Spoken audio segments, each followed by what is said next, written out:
Hello everyone, welcome to Drive the Math. In this lecture, we will complete exercise 1.4. It is the continuation video. Let's have a quick recap. जी हमने पिछले lecture में multiplication सीखी थी और ये check किया था कि कोई से दो मैट्रिक्स मल्टीप्लाई हो भी सकते हैं या नहीं। आज के लेक्चर को हम वाइंड अप करेंगे और इस लेक्चर में हमने एक्सरसाइज 1.4 को कंप्लीट करना है। हमारे दो क्वेश्चंस रह गए थे। उस क्वेश्चन में हम फर्दर मल्टीप्लिकेशन को अगेन देखेंगे कि किस तरीके से मल्टीप्लिकेशन हमने करनी है। आज का पहला कॉन्सेप्ट जो हम सीखेंगे वो है कम्यूटेटिव लॉ ऑफ मल्टीप्लिकेशन। इसमें हमने चेक करना है कि अगर दो मैट्रिक्स को मल्टीप्लाई किया जाए तो सीक्वेंस बदल के मल्टीप्लाई करने पे क्या वो एक दूसरे के बराबर होंगे या नहीं। तो ये एग्जैक्टली तो बराबर नहीं होंगे, लेकिन कुछ केसेस में ये बराबर हो सकते हैं। हमने आज ये भी देखना है कि किस केस में वो बराबर हो सकते हैं। आज का दूसरा कॉन्सेप्ट है मल्टीप्लिकेटिव आइडेंटिटी। बहुत आसान है। अगर किसी भी नंबर को 1 से मल्टीप्लाई कर दें तो वो वही नंबर आ जाएगा। और ये हमने कुछ साल पहले पढ़ा होगा कि किसी भी नंबर को मल्टीप्लाई किया और वो एग्जैक्टली वही नंबर आ गया।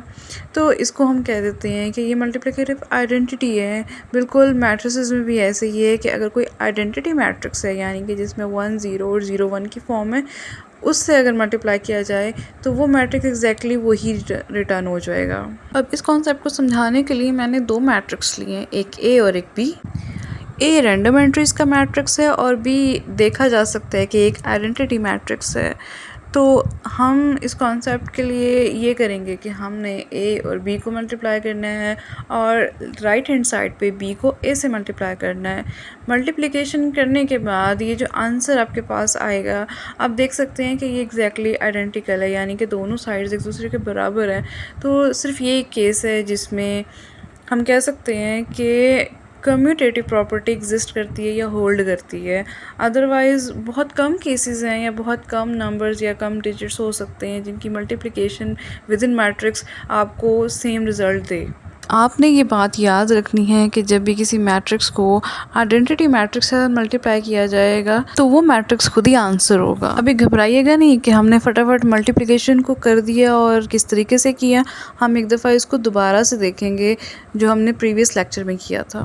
तो चलिए एक और मिलता जुलता कॉन्सेप्ट स्टार्ट करते हैं जो कि है associative law under multiplication.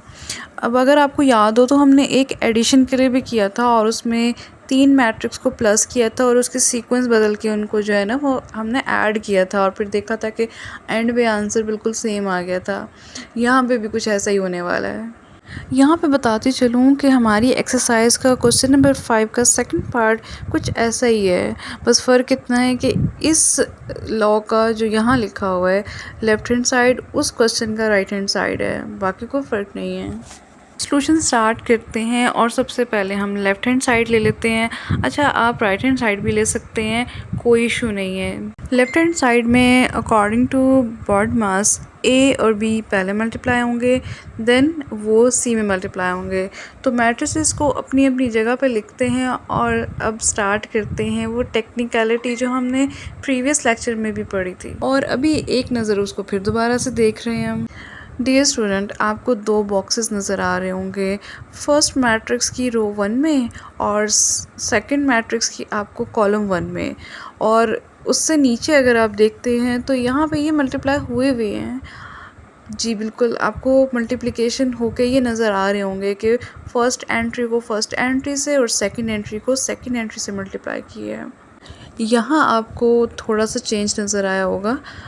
First matrix की तो रो 1 है, लेकिन सेकंड मैट्रिक्स का कॉलम 2 हो गया और आपको जो एंट्री नीचे लिखी हुई दिखाई दे रही होगी वो कॉलम 2 की जगह पे है। रो 1 है और कॉलम 2 है और उसमें भी हमने एंट्रीज़ का ख्याल रखा है कि फ़र्स्ट एंट्री को फर्स्ट एंट्री के साथ मल्टीप्लाई किया है, सेकंड एंट्री को सेकंड एंट्री के साथ। थर्ड स्टेप में सिंपल रो 2 और कॉलम 1 को मल्टीप्लाई किया है और ये लिखा गया है रो 2 और कॉलम 1 बन रहा है। अगेन एंट्रीज़ को फोकस हमने किया है और अब ये जो नेक्स्ट है इसमें हमने रो 2 और कॉलम 2 लिया है और इसमें भी हमने अब जो एंट्रीज लिखी हैं वो अगर आप देखें तो रो 2 और कॉलम 2 है। तो इस तरीके से बारी बारी आप इसको दोबारा से देख सकते हैं और आपको ये समझ आ जाएगी, मुझे उम्मीद है। अब मैंने इसको कंबाइन करके लिख दिया और आप देख सकते हैं कि ये वही चीज़ है। हमने इसको सिंपल मल्टीप्लाई किया है। मल्टीप्लाई करने के बाद जो सम किया है उसका आंसर कुछ इस तरह से है। अब यहाँ पे देखें कि दो मैट्रिक्स को फिर भी मल्टीप्लाई होना है, तो इसको अगेन मल्टीप्लाई करते हैं और ये अब आपने ख़ुद से करना है और मुझे बताना है कि आपसे ये कितना इजीली हो सका है। हमने मल्टीप्लाई करना है एंड देन उसको according to the sign add या सब्ट्रैक्ट करना है, तो हमारे पास ये एक आंसर आ जाएगा जो कि -37, 8, -61 और 14 है। ये तो लेफ़्ट हैंड साइड थी। अब हम चलते हैं राइट हैंड साइड की तरफ। राइट हैंड साइड को भी देख लेते हैं। यहाँ पे a मल्टीप्लाई हो रहा है b और c की प्रोडक्ट के साथ, यानी कि सबसे पहले हमने b और c को मल्टीप्लाई करना है। a के मैट्रिक्स को हमने साइड लाइन पे लेके चलते जाना है जब तक कि उसकी ज़रूरत ना पड़ जाए। सो स्टेप्स को फॉलो करते हुए जब हम मल्टीप्लाई करेंगे तो हमारे पास जो आंसर आ रहा है वो एग्जैक्टली लेफ़्ट हैंड साइड के ही बराबर है। सो हम अपनी यहाँ पे स्टेटमेंट लिख सकते हैं कि left hand side is equals to right hand side, और इसको ये हमने प्रूव कर लिया। अब बात करते हैं कुछ मिल बांट के खाने की। जी, distributive law of multiplication over addition and subtraction की। 4 स्टेटमेंट्स यहाँ ऑब्ज़र्व करेंगे जिसमें से 2 हैं हमारी एडिशन की और 2 ही हैं हमारी सब्ट्रैक्शन की। कुछ ज़्यादा डिफरेंस नहीं है, आपको इजीली याद भी हो जाएंगी और वैसे हमें ये याद करने की ज़रूरत नहीं है। हमने सिंपल इसको सॉल्व करना है। क्वेश्चन हमें ऑलरेडी पेपर में दिया गया होगा। यहाँ मैंने क्वेश्चन नंबर 5 का 4 पार्ट चूज़ किया है, उसको इनमें से किसी एक के अकॉर्डिंगली हम देखेंगे। तो चलिए इसको स्टार्ट करते हैं। ये भी बहुत आसान है। इसमें आपने क्या करना है, सबसे पहले स्टेटमेंट को समझते हैं। a मल्टीप्लाई हो रहा है b माइनस c के साथ, और जो राइट हैंड साइड है वहाँ पे ए बी को मल्टीप्लाई करना है, ए सी को मल्टीप्लाई करना है एंड देन इन दोनों को सब्ट्रैक्ट करना है। तो ये काफ़ी हद तक सिंपल है। आपने सब्ट्रैक्शन भी देखी, आपने मल्टीप्लिकेशन भी देखी, तो इसको भी क्विकली हम वाइंड अप करते हैं। हमेशा की तरह पहला काम वैल्यूज़ को पुट करने का, मैट्रिसेस को पुट किया, देन b माइनस सी किया। जी, पहले सब्ट्रैक्शन होगी एंड देन b माइनस सी का जो रिज़ल्ट आएगा उसको हमने a के मैट्रिक्स के साथ मल्टीप्लाई करना है। ये मल्टीप्लिकेशन भी अब आपने ख़ुद से देखनी है और मुझे इसका आंसर बताना है कि क्या आपका भी सेम यही आंसर आया। आंसर आता है हमारा -11, -2, -25 एंड 2। लेफ़्ट हैंड साइड करने के बाद बारी है राइट हैंड साइड की। राइट हैंड साइड पे आपको पता है कि हमने 2 प्रोडक्ट्स लेनी थी, ए की बी के साथ और ए की सी के साथ। तो बारी बारी ए बी और ए सी को मल्टीप्लाई किया और इसका रिज़ल्ट हमारे पास कुछ इस तरह से आया कि 2 मैट्रिसेस के बीच में माइनस का साइन था, तो हमें इसको सब्ट्रैक्ट करना पड़ा। अब सब्ट्रैक्ट करने के बाद जो आंसर आया वो अगर देखा जाए तो बिल्कुल लेफ़्ट हैंड साइड की तरह था। तो जी, हम कह सकते हैं कि ये दोनों भी एक दूसरे के बराबर है और ये भी हमारा क्वेश्चन प्रूव हो गया। यानी कि हमने धीरे धीरे देखते देखते क्वेश्चन नंबर 5 के तकरीबन सारे पार्ट्स कर लिए हैं। प्लस वाला मैंने आपके लिए छोड़ा है, उसको आपने खुद से कंप्लीट करना है। अब जल्दी से पढ़ते हैं क्वेश्चन नंबर 6 की जानिब।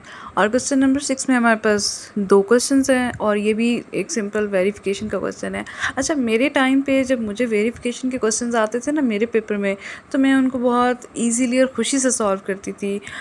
आप भी मुझे बताइएगा कि आप कैसे इनको सॉल्व करते हैं। सबसे पहले देखते हैं कि हमने एक्चुअली इसमें करना क्या है।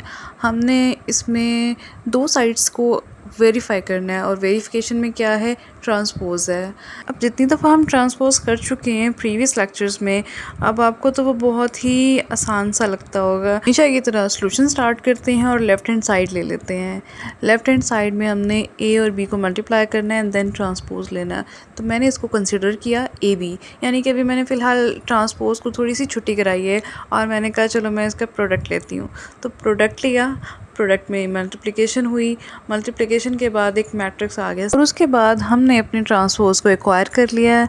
जी, हमने ए बी की प्रोडक्ट का जो मैट्रिक्स था उसका ट्रांसपोज ले लिया। अब इसके बाद हमने सीधे सीधे पहुंचना है राइट हैंड साइड के पास और देखते हैं कि राइट साइड हमें क्या कह रही है। बस कुछ बहुत ज़्यादा नहीं कहा, सिर्फ इतना कहा है कि पहले बी का ट्रांसपोज लो, ए का ट्रांसपोज लो और उनको मल्टीप्लाई कर दो। तो हमने सिंपल यही किया। इसको फॉलो करते हुए ए और बी का ट्रांसपोज लिया और उसके बाद उसको मल्टीप्लाई किया। मल्टीप्लाई करने पे जब देखा तो आंसर बिल्कुल सेम आ गया। तो हमने कहा कि वेरीफाइड, यानी कि A B multiply whole transpose is equals to B transpose A transpose. यहाँ पे मैं इस लेक्चर को कंप्लीट करती हूँ और आपको एक क्वेश्चन के साथ छोड़े जा रही हूँ। जी, आपने चेक करना है कि क्या ये पॉसिबल है। अपना और अपने प्यारों का ख्याल रखिएगा। अगर कोई क्वेश्चन आपसे ना हो पाए तो हमसे रब्ता कीजिएगा। आप पूछेंगे तो हम बताएंगे। राब्ते के लिए मेरा ईमेल एड्रेस है। किसी भी इजाफी मालूमात के लिए हमसे रब्ता कीजिएगा इसी ईमेल एड्रेस पर। आप कमेंट भी कर सकते हैं। लाइक कीजिएगा, शेयर कीजिएगा और सब्सक्राइब कीजिएगा। Thank you for watching.